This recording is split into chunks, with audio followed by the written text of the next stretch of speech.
Salut les maquettistes, aujourd'hui deuxième vidéo sur le M3 Scout Car de chez Zvezda. On commence tout de suite par l'éclaircissement des rivets, charnières et petites pièces qui sont extrêmement nombreuses sur la caisse de ce véhicule.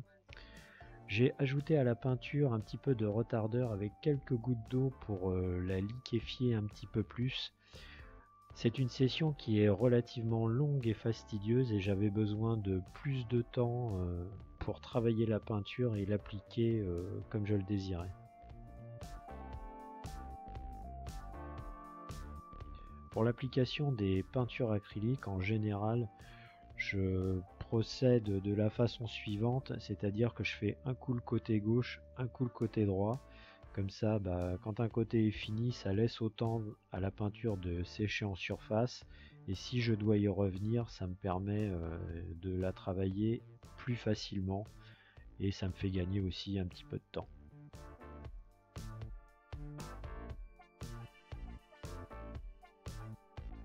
Pour la partie peinture sur le lot de bord, pelle, pioche, etc.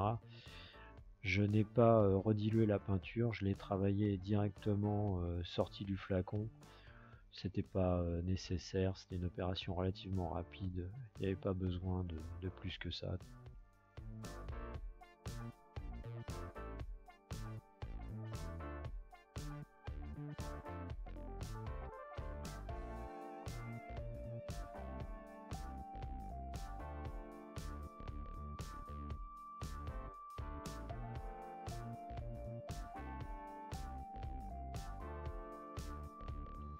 Là, j'ai fait le choix de peindre séparément les sièges, les sacs, les jerrycans.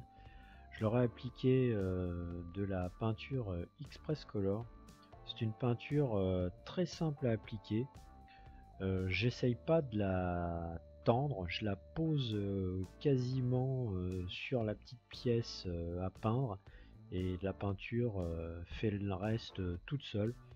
Elle s'insère parfaitement dans tous les petits creux, ça donne tout de suite un effet de relief très facilement, sans se prendre la tête. J'adore. J'ai passé ensuite une deuxième couche, mais en y rajoutant un petit peu de médium pour accentuer les dégradés. N'hésite pas dans les commentaires à me dire ce que tu penses de cette peinture ou si tu t'en es déjà servi, comment tu l'as appliquée. Ça m'intéresse fortement. Là tu peux voir sur le jerrycan ce que ça donne une fois que la peinture est sèche, à savoir qu'elle tire un petit peu sur le satiné. Bon là tu vois, je me suis loupé sur le collage, mais bon, c'est des choses qui arrivent.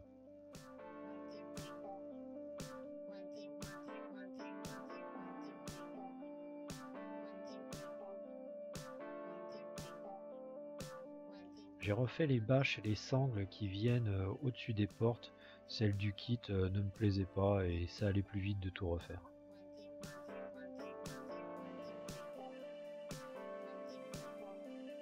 Suite à une photo trouvée sur internet, que je vais tâcher de te montrer, voilà, j'ai fabriqué de toutes pièces une petite radio à installer à l'arrière du poste de pilotage.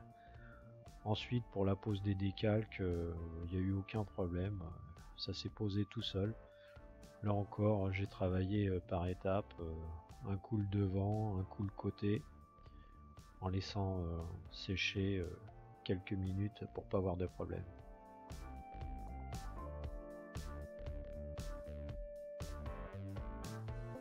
La principale difficulté pour les décalques, c'était de les placer sur les volets de la calandre avant, où il faut prendre la cote sur chaque volet, le découper en 4 parties et venir l'appliquer le plus précisément possible. Si tu prends ton temps, ça se passe bien, il n'y a pas eu de problème. Ensuite, j'ai passé une couche de vernis satin VMS et j'ai commencé à appliquer les lavis que je redilue un petit peu avec du diluant. Je trouve que pour moi c'est plus facile à appliquer, c'est plus facile à fondre aussi par la suite. Même méthode que pour la peinture précédemment, je travaille côté par côté pour des raisons de facilité.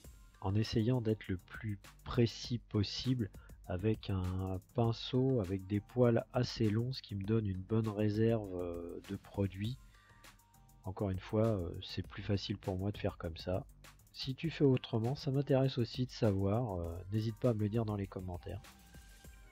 La session nettoyage, assez longue encore une fois, mais bon, c'est là où tu vois tout ce que tu as fait avant, tout le travail que tu as effectué avant, bah, c'est là qui commence à apparaître. Et c'est ça qui est sympa.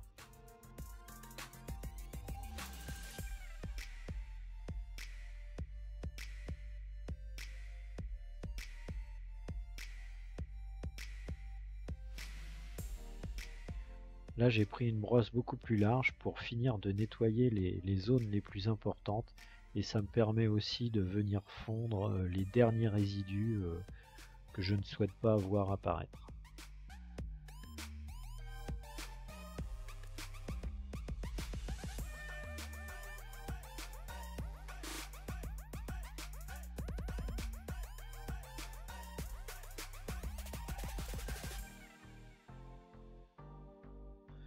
J'ai pas trop forcé sur les effets de rouille, à part sur la pelle et la pioche.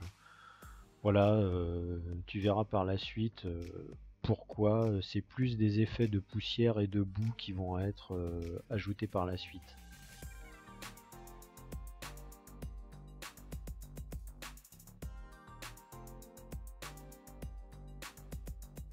Sur certaines parties du véhicule, j'ai appliqué un petit peu de peinture à l'huile par toutes petites touches pour donner certains éclaircies à certains endroits assez précis, notamment sur les parties hautes du véhicule et sur les parties saillantes telles que les ailes avant.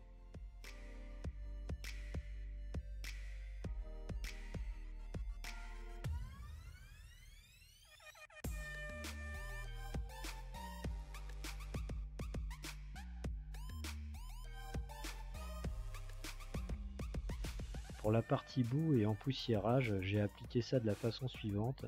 J'ai en premier appliqué la boue, référence 1701, et ensuite les pigments par couches successives de différentes couleurs, plus ou moins foncées. Je faisais des mélanges et ça a donné l'effet que je voulais, cet effet de texture que j'aime bien, là, comme ça.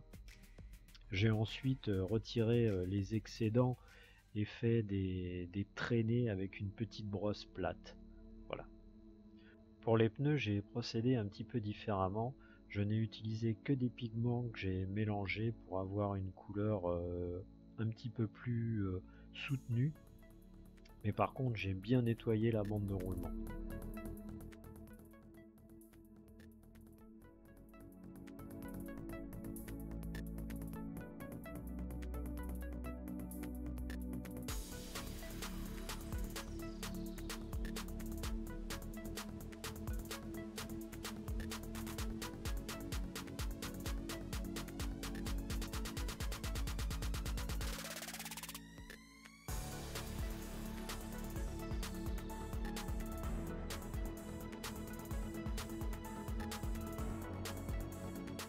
Et pour fixer tout ça, un petit peu de diluant énamel qui par capillarité va fixer les pigments. Pour ce qui est des mitrailleuses et petites caisses de munitions qui vont avec, j'ai appliqué des pigments métalliques comme un dry brush en fait, voilà, par petites touches, et j'ai fixé ensuite le tout sur la caisse du véhicule. J'ai travaillé ensuite sur les fuites d'huile sous le châssis et sur les moyeux avec le produit MIG qui va bien.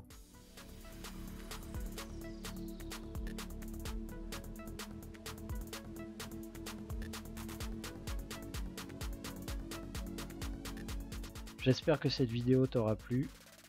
Si tu as des questions, n'hésite pas, dis-moi ce que tu en as pensé.